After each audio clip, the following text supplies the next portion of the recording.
imposter made a really lucky guess, or he has a direct line to the Almighty.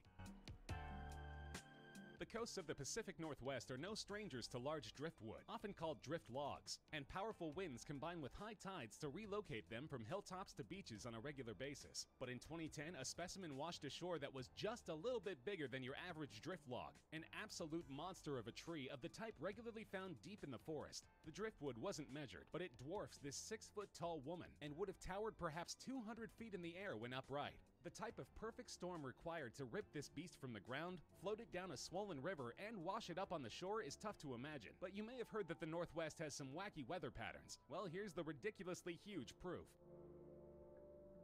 For centuries, the giant squid was nothing but a myth. They were first described over 2,000 years ago, and they probably contributed to the ancient legend of the Kraken, which was common among mariners. Specimens began to be recovered in the 1800s, but the first modern living specimen was captured in 2004, and strandings on beaches are very uncommon. So residents of the Spanish village of Cantabria were understandably shocked to find one of the 30-foot monsters washed up on their local beach one day in the fall of 2013. Strangely, underwater photographer Enrique Telledo happened to be nearby and managed to get some pictures of the type that he probably never thought he'd take on dry land. The 400-pound blob was moved to the town's Maritime Museum, where it can fascinate and freak out the locals for years to come.